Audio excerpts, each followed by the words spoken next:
चलिए आज का वीडियो में हम लोग प्रॉफिट एंड लॉस का सेक्शन ए का क्वेश्चन नंबर 6 करेंगे। सेक्शन ए में 30 क्वेश्चन होगा। 30 में से आज हम लोग छठा नंबर का क्वेश्चन डिस्कस करेंगे। यानी आज का क्वेश्चन है कि जब एक व्यक्ति ने एक कीबोर्ड को 1260 रुपये में बेचता है तो 25% का लाभ होता है, और जब दूसरा कीबोर्ड को बेचता है तो 10% की हानि होती है। तो कुल लाभ या हानि प्रतिशत बताए।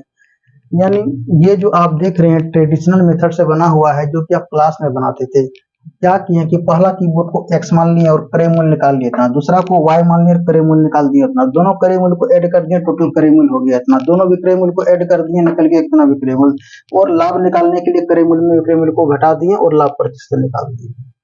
लेकिन आपको कॉम्पिटिशन में ये मेथड का यूज नहीं करना, आपको शॉर्टकट मेथड का यूज करना है। तो चलिए शॉर्टकट मेथड हम समझते हैं। यानी पिछले कई वीडियो में डिस्कस कर चुके हैं कि जब सेलिंग प्राइस अलग अलग होगा तो आप सबसे पहले उनको सेलिंग प्राइस को रेशियो कर लीजिए और उसको काट लीजिए। तो पहला कीबोर्ड को कितना में बेचता था, तो 1260 रुपया में। आप नोट कीजिए 1260 रुपया। दूसरा कीबोर्ड को कितना में बेचता था, तो 1440 रुपया में। आप नोट कीजिए 1440 रुपया। 0 कैंसिल हो गया। अब फिर ये कटेगा तो आप कहिएगा कि हाँ कटेगा।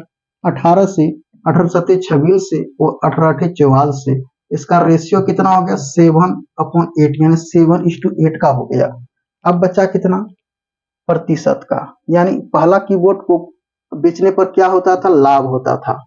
कितना प्रतिशत का, 25% का। प्रतिशत का मतलब कितना होता है, 100। तो 25% का मतलब कितना हो गया, 25/100। तो 25/100 का मतलब क्या, 1/4। अब लाभ होता था तो उसका मतलब हो गया कि 4 में 1 जोड़ देंगे। जब 4 में 1 जोड़ेंगे तो कितना हो जाएगा, 5/4 हो जाएगा। ये तो ये 4 रुपया हो गया क्रय मूल्य और 5 रुपया हो गया विक्रय मूल्य। इसमें जो है कि आपको प्रॉफिट 1 रुपया का हो गया। अब देखिए 10%। अब दूसरे कीबोर्ड को कितना में बेचता था, यानी तो 10% हानि के साथ बेचता था। तो 10/100 यानी काट के निकाल दिए 1/10।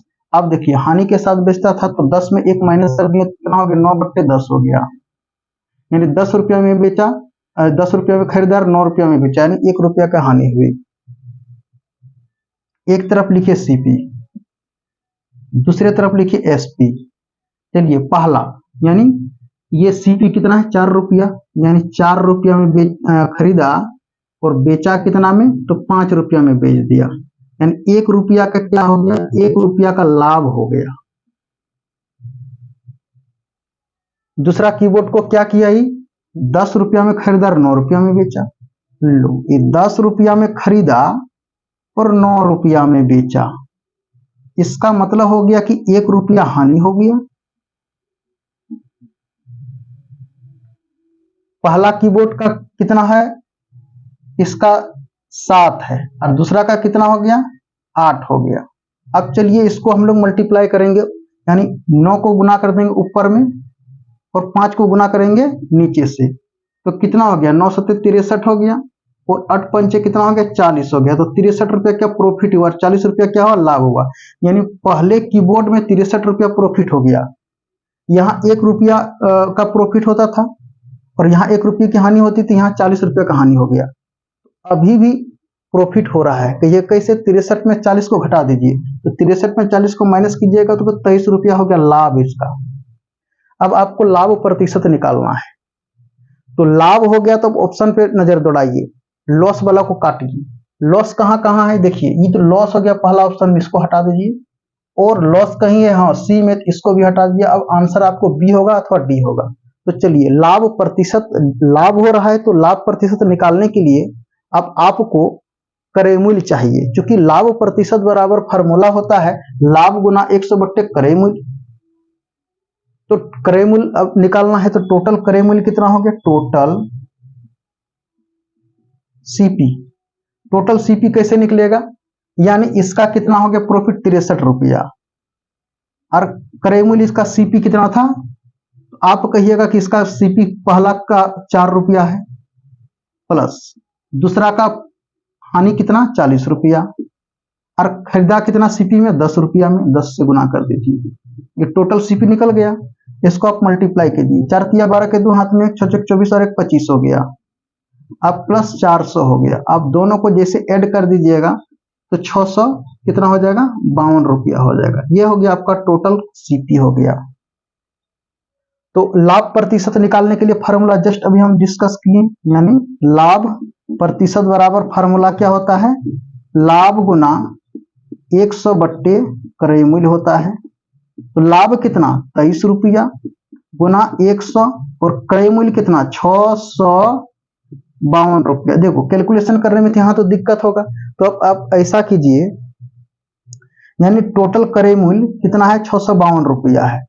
यानी हम लोग लाभ निकालने, यदि क्रय मूल्य दिया हुआ रहता है और लाभ प्रतिशत दिया हुआ रहता है तो लाभ कैसे निकलेगा, तो लाभ प्रतिशत गुना क्रय मूल्य, तो क्रय मूल्य कितना इतना हो गया गुना लाभ प्रतिशत, लाभ प्रतिशत और ई गुना करने के बाद कितना आ जाना चाहिए, यानी 23 रुपया के बराबर में आ जाना चाहिए, जितना लाभ हो रहा था उतना।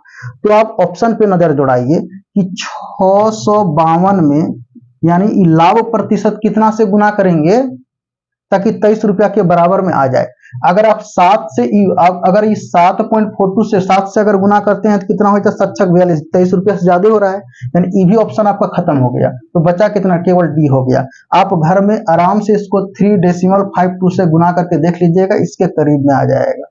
एक तरीका ये हुआ, और कोई तो ऐसे भी निकालेगा, यानी कैसे निकालेगा, यानी 23 रुपया के बराबर करना चाहिए ना, इसको लेगा कि 10% इसका निकालेगा। अगर 10% निकालेगा तो 65 रुपया 20 पैसा हो रहा है, और यहाँ हमको 23 रुपया के बराबर में लाना है, तो 10 का आधा कीजिए। 10 का जैसे आधा करते हैं तो कितना हो जाता है 32 कुछ होता है, फिर भी नहीं हो रहा है। तो उसका मतलब कि 10% निकाले हैं तो कितना हुआ 65 रुपया हो जा रहा है 10% में, और आधा किए 5% का जब निकाले तो उसमें भी तो देख रहे 32 कुछ आ रहा है, यानी 23 रुपया के करीब नहीं आ रहा है। फिर 5 से और छोटा, तो 5 से और छोटा कहाँ चला जाएगा, 4% पे चला जाएगा और 3% पे चला जाएगा। क्या ऑप्शन पे देखिए 7 है और 4 है, 7 है और 3 है, इसका मतलब यही होगा।